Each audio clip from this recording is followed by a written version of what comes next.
Assalamualaikum warahmatullahi wabarakatuh. Di sini saya akan melanjutkan pembacaan materi dari pemateri sebelumnya, yaitu ragam dialek. Menurut Krida Laksana 1970, ragam dialek atau bahasa itu ditentukan oleh faktor waktu, tempat, sosial budaya, situasi, dan sarana pengungkapan. Nah, pada kenyataan, faktor-faktor tersebut tidak berdiri sendiri, tetapi seringkali saling melengkapi. Faktor waktu misalnya, mengakibatkan bahasa yang sama pada masa lampau dan sekarang berlainan, sedangkan bersama-sama dengan faktor tempat, kelainan itu berkembang sampai saat sekarang. Artinya, apa yang umumnya disebut dialek regional sebenarnya dihasilkan baik oleh faktor waktu maupun faktor tempat. Berdasarkan hal tersebut, pada umumnya dialek dapat digolongkan menjadi 3 kelompok, yaitu dialek 1, dialek 2, dan dialek sosial.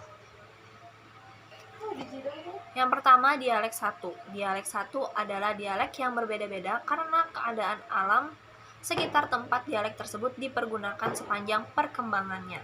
Menurut Warnan 1973, dikutip oleh Pusat Pembinaan dan Pengembangan Bahasa 1983. Dialek itu dihasilkan karena adanya 2 faktor, waktu dan tempat.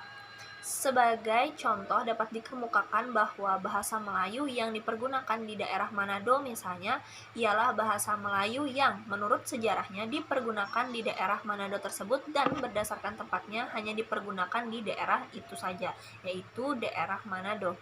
Adapun yang kedua yaitu dialek 2 menurut Warnan 1973, dikutip oleh Pusat Pembinaan dan Pengembangan Bahasa 1983, dialek 2 adalah bahasa yang dipergunakan di luar daerah pakaiannya. Hubungannya dengan bahasa Indonesia adalah misalnya dapat dikatakan bahwa bahasa Indonesia yang dipergunakan di daerah seperti Bali, Batak, Bugis, dan Sunda atau yang diucapkan oleh orang-orang yang berasal dari suku tersebut itu merupakan dialek 2. Nah, demikian juga halnya dengan bahasa Sunda. Bahasa Sunda yang dipergunakan di daerah Cirebon, Sunda misalnya merupakan dialek regional 1, tetapi yang dipergunakan di daerah Cirebon, Jawa termasuk dialek 2. Jadi yang merupakan Cirebon Sunda itu merupakan dialek regional 1, kalau yang Cirebon Jawa itu merupakan dialek 2. Kemudian yang terakhir yaitu dialek sosial. Menurut Krida Laksana 1970, dialek sosial atau dialek sosial adalah ragam bahasa yang dipergunakan oleh kelompok tertentu. Dengan demikian, mudah membedakannya dari kelompok masyarakat lainnya. Kelompok itu dapat terdiri atas kelompok pekerjaan, kemudian usia, kegiatan, kelamin, pendidikan, dan sebagainya. Ragam dialek sosial yang memperlihatkan ciri-ciri yang sangat khusus dikenal dengan nama argot atau slang.